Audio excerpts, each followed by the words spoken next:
So after we've got our cutting prepared and in the soil, how do we get from this to this? Well, it's going to take a little time. What's up, Lazy Dog fam? Hope everybody out there is having a fantastic day. It is Sunday, December 4th here in South Georgia. Got a nice day outside. Kind of a shorts and t-shirt day. It was the same way yesterday. Probably going to be that way all the rest of this week. Everybody around here is in a good mood because the dogs took care of business last night. And so on today's video, I want to address something we've been having a lot of people asking, want me to show how we propagate our fig trees. If you've got a fig tree in your backyard and you want to multiply it, how can you do that? So I'm going to take you in the greenhouse first and show you what we've got going on as far as our fig tree propagation on a large scale, and then we'll take a look at our orchard here and I'll show you how you can do it in your own backyard.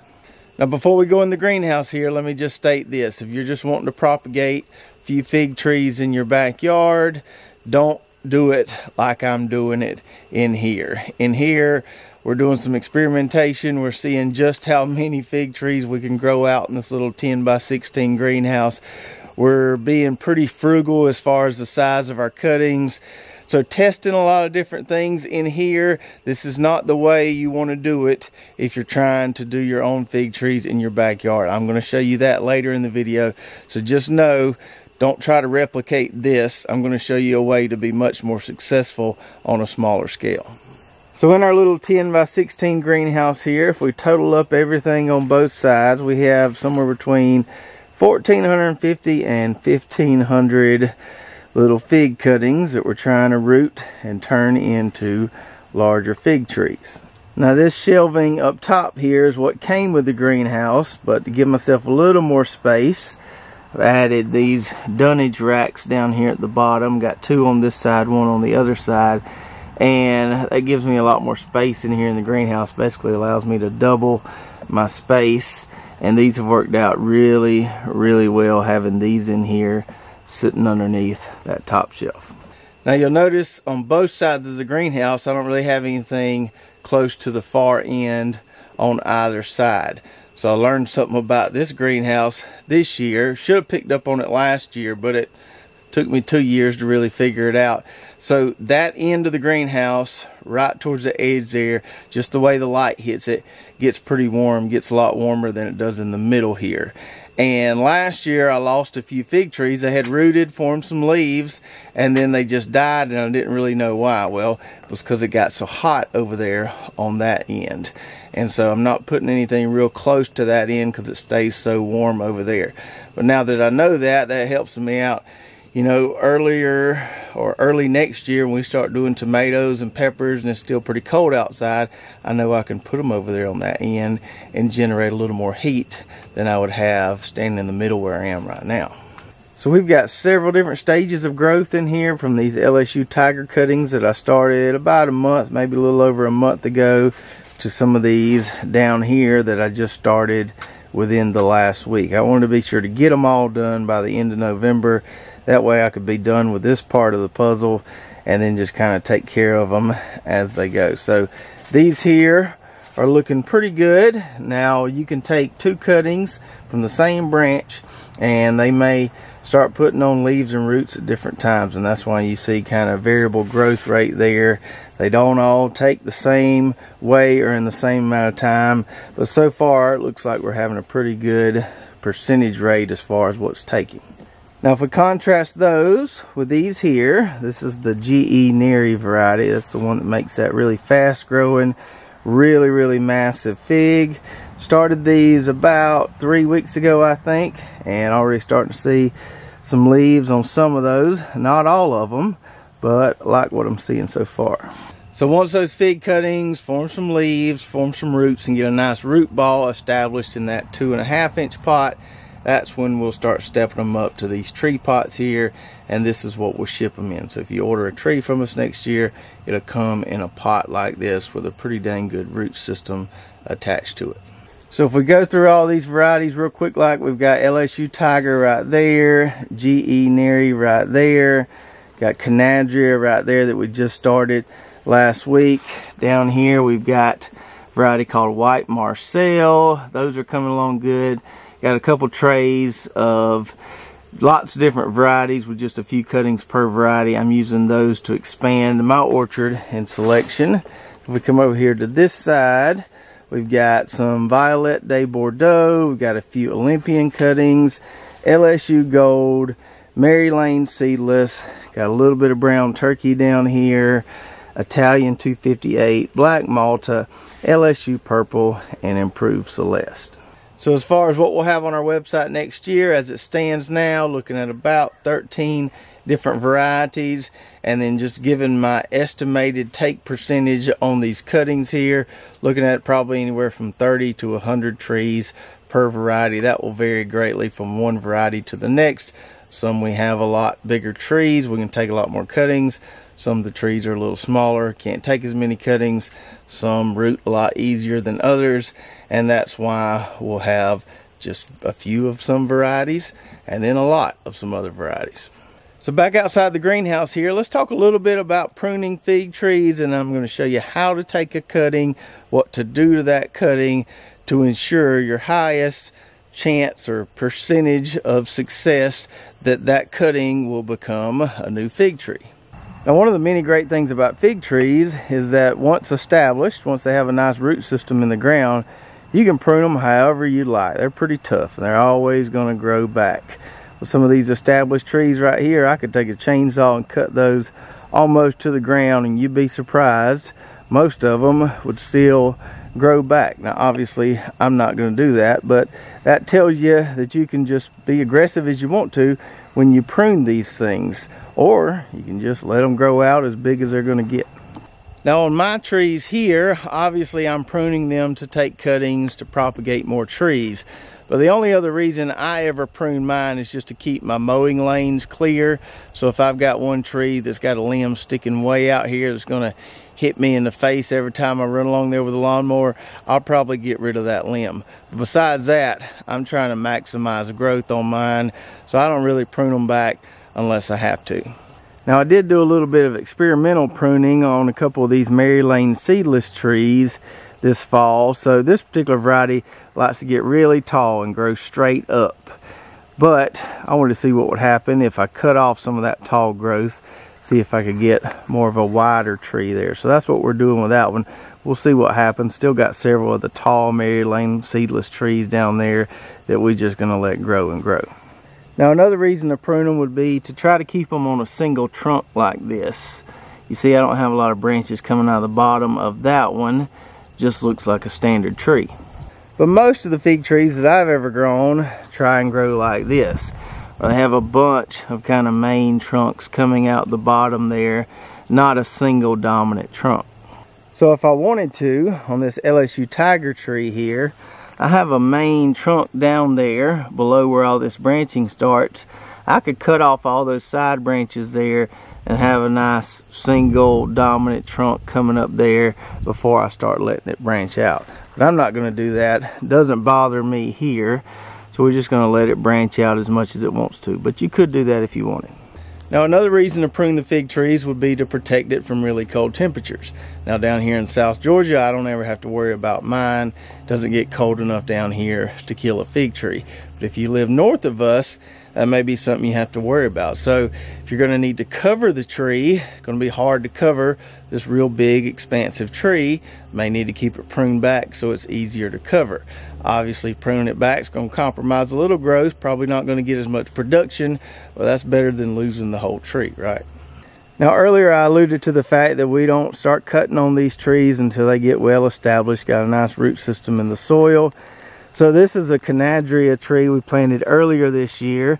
Nice fast growing variety. You can see we got a lot of good growth on it in just 1 year. Even got a few figs off that tree earlier this year. But we won't touch this one at least until the next couple of years. We'll just let it grow and grow and do its thing. Now here's an example of one of the ones I had to cut back to keep my mowing lanes clear here. So this is one of the GE Neary trees. And we did take some wood off this tree for propagation purposes, but I had this limb right here. You can see where I cut it off. It was sticking way out here, into this mowing lane or this grass lane and just slapping me every time I went by. So I cut it off right there above where that new growth is starting. So as long as that fig tree is established, as long as it's been there several years, pruned as necessary, not going to hurt anything, it'll grow back just fine. Now let's walk through the process of taking a cutting, preparing that cutting, and hopefully getting a new fig tree. Now in past years I have waited to take cuttings when the fig trees go dormant, lose all their leaves, like this LSU tiger tree here. But this year I have been experimenting with taking cuttings just in the month of November before they lose all their leaves. That seems like it's working pretty well so far, but the jury's still out a little bit. But for our sake today, we're going to stick with a tree that has lost pretty much all its leaves. This Salem tree has a few little leaves forming down there at the bottom, but it's pretty much dormant. Now hopefully the light's good enough where you can tell the difference here. But on any fig tree, you're going to have new growth and old growth. So on this Salem dark tree here, see that brown limb there? That's new growth. See those kind of gray limbs there? That's old growth. I like to take cuttings from this new growth here. You can take cuttings from that old growth. I've seen a guy on YouTube take a big old fig log, big old fig log, and root it just fine. So you don't have to take cuttings from the new growth, but that's what I like to do. So because I like to take cuttings from new growth instead of the older growth, we're going to pick one of these brown limbs here, like this one. This one looks pretty good. Now this is a tree I haven't propagated this year and not going to propagate except for the purposes of this demonstration right here. Going to let this one grow out a little bit more before we cut on it. Now where you cut it just depends on how you kind of want that tree to grow in future years. If we cut it right here, which that would be long enough for a decent cutting, just know that we're going to get a bunch of branching out right there below where we cut it, like we see with some of these other limbs where I have cut this one in the past. So I cut it right here, I think last year, and we've got all these branches coming out right here at this point where I cut it.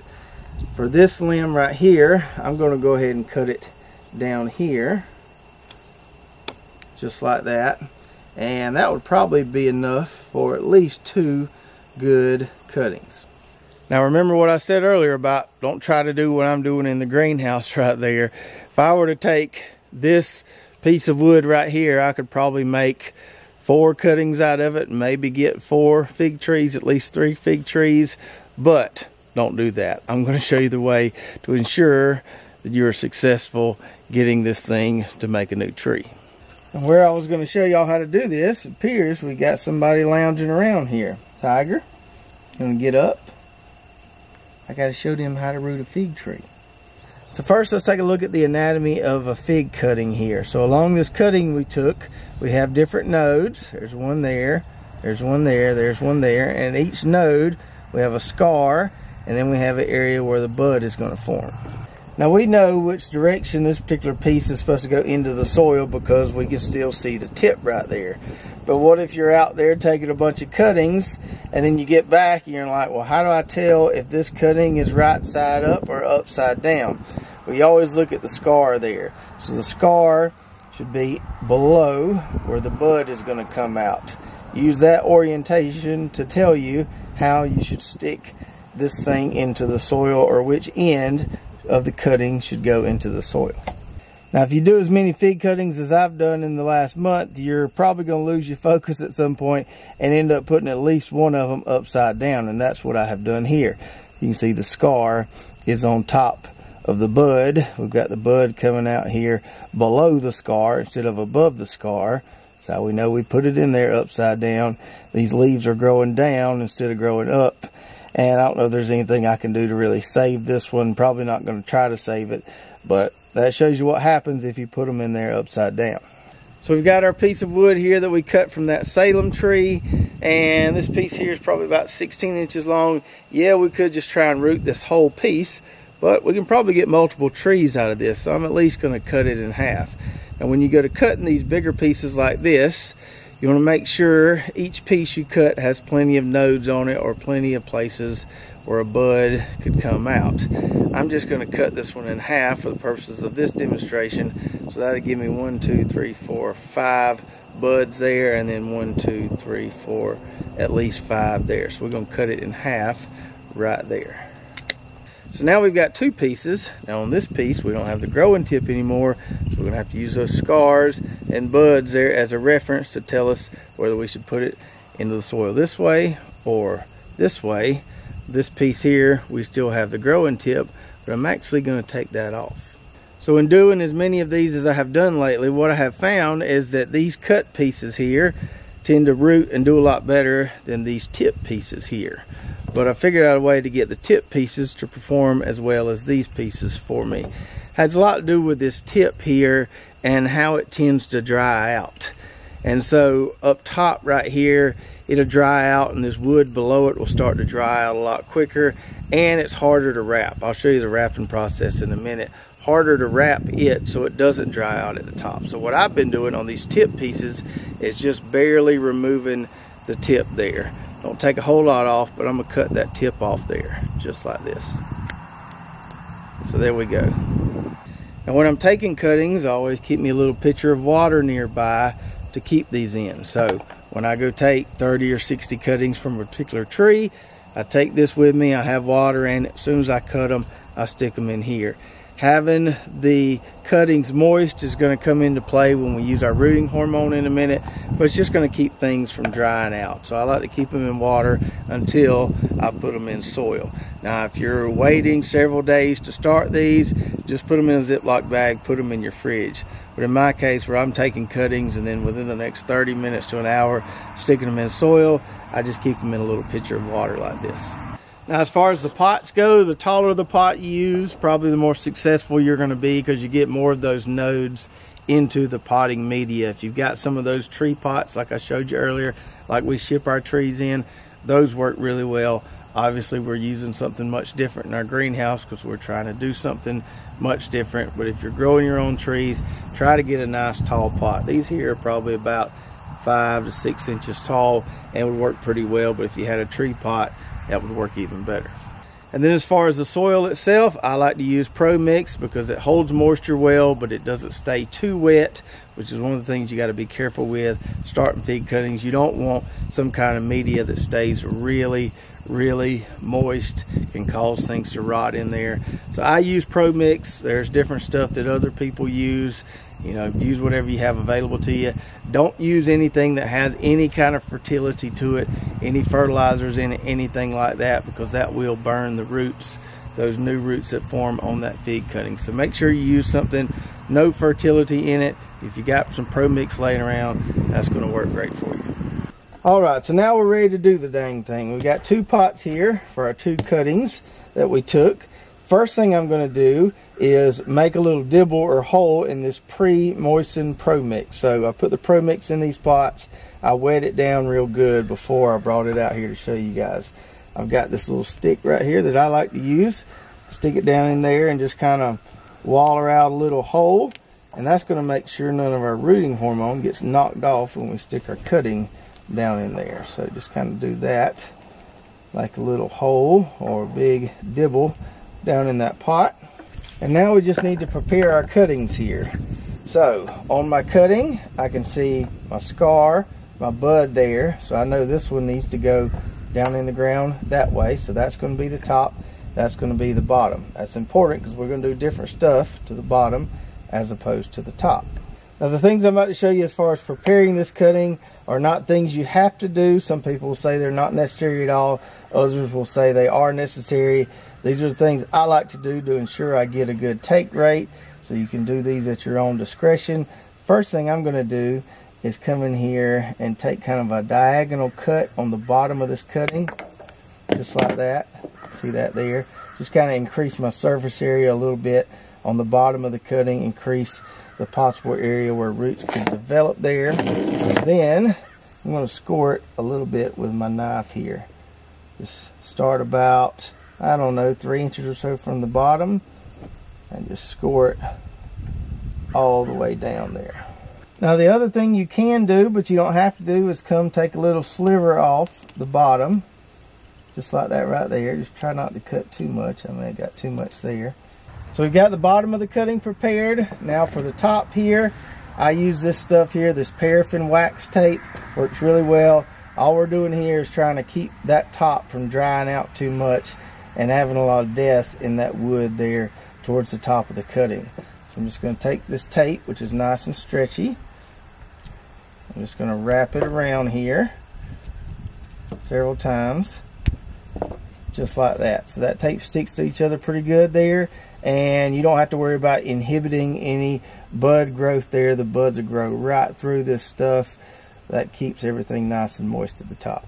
Now for the rooting hormone here, kind of the same thing with preparing the bottom of the cutting. Some people say you don't need this stuff.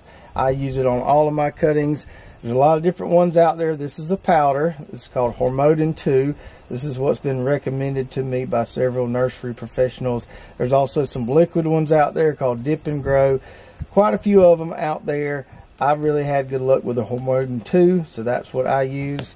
So we've got the bottom of our cutting. I'm going to make sure that's nice and wet. That way the powder will stick to it. I'm going to open this up,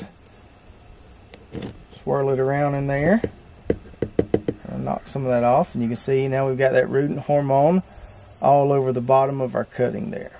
And this is why we want to go ahead and make that dibble in our pot, because if we don't have a dibble in there and we just shove this into the soil, we're probably going to push all that powder off the end of our cutting there. But if we've got the dibble in there, you can just stick it down in there like that, kind of firm up the soil around it, and we're good to go.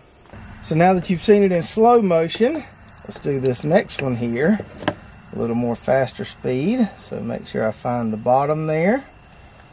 I'm going to cut me a little diagonal like that, and take my knife, I'll score it about 3 times here. Shave a little bit off the bottom there, just a hair. Make sure that's wet. Go ahead and put my tape on the tip here.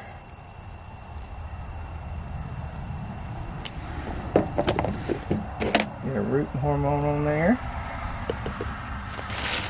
Stick it in our pot. Boom. We're good to go. So after we've got our cutting prepared and in the soil, how do we get from this to this? Well, it's going to take a little time. Probably going to take around a month or so. Some will root faster than that, but most of the time it takes about a month, maybe even longer for some varieties. Now you want to make sure you keep these in an area that's not too hot, but it's also not too cold. Now, I'm not using a heat mat in the greenhouse right now. Last year I had to, because I was doing these in January, but I think there was a couple days there where I probably might have gotten stuff a little too hot in there. So I'm having to actively roll my windows on the greenhouse up and down, try to keep an ambient temperature in there. You know, if it's at a room temperature, whatever temperature you keep your house at, that's probably just fine. You don't want it too hot, you don't want it too cold. The other thing you got to be careful with is too much water on these things here.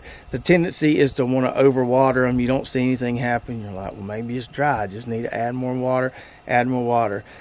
You don't want to add too much water. That can cause things to rot. So I would say just keep the soil barely moist there. Don't overwater it. Definitely don't water it every day. Even with mine in the greenhouse there, mine that have formed leaves, I'm usually only watering them once every other day. Try not to keep things too wet, and that will go a long way to ensuring you get some nice root and leaf development on these. So if you already have a fig tree and you like that variety and just want more of that one, hopefully that showed you how to do it. I would say start more than you think you're going to need. You don't always get 100% take rate on these. If you're doing it for the first time, figure on about a 70 to 80% take rate. So if you're wanting 3 trees, I would say start 4, and hopefully you'll get the 3 you need. And if you don't have a fig tree or are wanting to try some new varieties, we should have plenty of them available on our website early next year. When we do post those, we'll be sure to mention it on a video and all our social media pages so everybody will know when they're listed. If you're watching on YouTube, I'll be sure to put links in the description below to any of the products or tools we use to start these fig cuttings today. In the description, you can also find links to all our affiliate partners. Got some coupon codes for some of those companies so you can take advantage of those discounts. Don't forget to go check out our website, lazydogfarm.com, where we've got our garden blog, recipes, hats, shirts, all kind of good stuff over there. If you did enjoy the video, be sure to subscribe, hit that notification button, like, and share, and we'll see you next time right here at Lazy Dog Farm. Oh, farewell, by the beauty of your life.